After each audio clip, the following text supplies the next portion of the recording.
Hi, I'm Andrew Ingevet, and I want to welcome you to this program.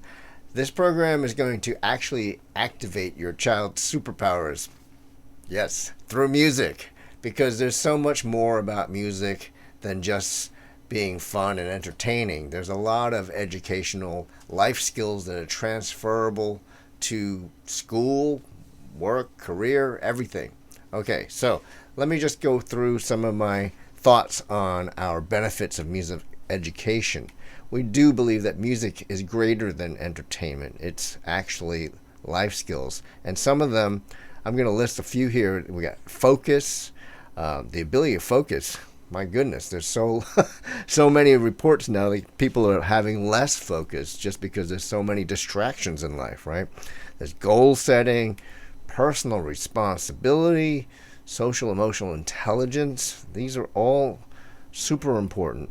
Organization, being organized with your work, right? Memorization, patience, problem solving, the ability to persevere and keep going. And then public performance, that includes public speaking. I mean, that's one of the top things that people want to have in their lives and their careers, right? Listening skills. Wouldn't it be great if more people would listen to each other in this world? Creativity and improvisation and composition and arranging, remixing what's already there in the world, right? Harmonization, knowing when to blend in rather than standing out, right? There's always like that distinction between stepping forward and stepping back. Music actually gives you a lot of that, and so many more. So let me tell you a bit about myself, okay? So this is me and my family. I'm a parent, I'm a husband. My wife has influenced so much about this program. She's worked in the world of education her entire career. And Alejandro, my son there, who is now a grown college freshman, is very much a part of this, as you'll see shortly. I'm an educator, author, composer, entrepreneur, and I actually built this thriving music school. It's called Park Slope Music Lessons. It's in Brooklyn, New York. And I've also coached, mentored business owners as well as parents. And here's a fun fact. I was one of the first MTV VJs back when they actually played music for MTV Asia. So, how this all started was that this guy, Alejandro, was a little one and was asking for music lessons. And even though I went to school to be a music teacher at NYU, I never made that my professional focus. I was doing many other things, all of which actually have been very useful in bringing together this program. But I couldn't find a teacher for him, and I could not believe it. I thought, this is crazy. No one would accept him at such a young age. So I decided, well, I'll just homeschool him. And lo and behold, this all happened. He's now a college freshman at Brown University, so things have gone extremely well. So why did I bother to make this? Because over the years, I've had 30 to 40 students every week come to see me for lessons, and we had such amazing success with all these kids with these materials I was creating. It wasn't called the Music Color Method. It was just my color method, Andrew's color system, for years. But I realized, I could impact so many more children if I could actually somehow spread this system outwards, right? So I started codifying it into a curriculum and training other music teachers in my own school as well as around the world. And it has been incredibly successful, and I'm so happy that you're here because of this. So let me tell you a little bit about how the Music Color Method works. We are using color as educational scaffolding, and that just is a way for your children to actually rise up in the progression of difficulty and complexity by using color first, because it's so much simpler. You just label directly on the hands the colors, and then you have the same colors on the keys. It's a rainbow, right? And then on these pages of music, it doesn't even look like traditional music. It's just colored boxes. All right, so you'd see there's red boxes, so you're going to play the red key with your red finger. It's just color matching. And it's been incredibly successful. Here's some of the things some parents have told us.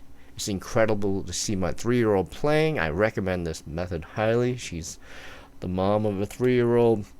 Here's a parent of a 7-year-old saying, all other methods have ended with frustration, but this one is simple enough for her to excel and feel confident. And this one, it works. I was concerned at first if I could teach my own children the piano. This curriculum made it fun and possible. I highly recommend it. And this one, I love that it gets her using both hands and all fingers right away, and how easy it is for her to read the music. And that's her 4-year-old. So, how to use this program. Each week you're going to have a video lesson delivered to you, and there's actually a parent lesson and a student lesson, as well as downloadable printable sheet music or worksheets okay? So number one, you're going to watch the parent lesson. This parent lesson is very different than the student lesson because I go over technical concepts in greater detail. I discuss things about what we're trying to accomplish in a more adult manner. It's too much for most little kids to understand a lot of this. Eventually, as they get better, you might want to show them bits of it because I do go over some technical things. But in the beginning, we don't want to overwhelm any of the students because just getting them to play with all 10 fingers right away is a big challenge, okay? So don't worry too much about technical issues right away. Now, number two, I want you to print the music and the worksheets because this is how your kids are going to be sitting at the piano playing, practicing. They're not going to be practicing with the video next to them all the time unless it's easy and they have it right there, okay? The worksheets are also exercises to help foster more understanding of the concepts, and depending on the age of your child, some of this might be very, very simple. Some of it will be a challenge because, you know, the younger your child, maybe they can't actually write the letters very clearly yet or even know the letters yet. Okay, now number three, I want you to watch the student lesson with your child, and then they're going to understand what they're going to be practicing, okay? So you might want to watch that multiple times. You can do it at the keyboard or away from it.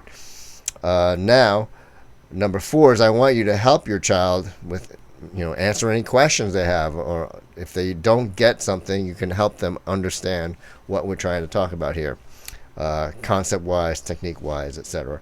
And then number five, I want you to set a daily practice time. Maybe put it right on your calendar with an alarm, like every day, 9 a.m. You have 5 minutes practice time. That's it. 5 minutes is not a lot of time to schedule for. But if you have it every day at the same time, it's a wonderful thing. The best thing for parents, grandparents as well, is to be interested and involved in your child's progress, right? If you show interest, then they know that you feel that it's important. You should also be setting up the colors on the keys for them and help print out the materials for them. Help them get organized. Put the stuff into a binder. Make the area where they practice, keep it organized and clutter-free. Another great thing is to set a daily practice time. The same time every day, in fact, in the same location is really great as well. And use the practice chart. I have a practice chart you can download and print. You should be praising the children's efforts and then rewards. Rewards, it's just like how you want to be, you know, you want to celebrate every small win in your life. They should be celebrated as well. So here's some quick practice tips to make this effective. I would say 5 minutes every day would be the best thing to do. You can always do more, but 5 minutes every day, same time, same place. Oh, put the keyboard piano in the central location. This is a mistake I've seen some parents do, where they put the piano in like a far off corner in a playroom or in the basement, and they say go and practice, and it feels like a punishment because you're being socially banished to the practice dungeon. It's no wonder that those kids don't continue, right? Now, another thing is to praise the effort. How you praise makes a difference. There's a great book all about this by Angela Lee Duckworth. She's a PhD from, I believe, Stanford, and she has a book out called Grit, and it's about praising the effort, not just the being. You don't just say good job, but you say, hey, that was a great job on your focus, or I like how you really kept going on that piece when you thought it was, you were struggling with that little part, but you kept going, right? So you're praising the effort, not just your general being. That is incredibly powerful. And then, you are instilling a valuable transferable skill. The skill of practice is the skill of success in life. Practice makes perfect, they say, right? I don't like to say that because it's then you get this perfection mindset. But you're going to get better. So I came up with a better, I guess I can call it a practice rhyme. So take a look at this. This is something that you can say to your child. In fact, I'll tell them this in the lesson videos as well. Time to practice, time to shine. You'll get better over time. Right? You might even want to put this on the wall. I'll put it. It's on the practice chart itself, but I can also have a little mountable, frameable chart of this. Okay? So, welcome again. I'm so happy that you're here, and I look forward to hearing how it goes over the next 30 days.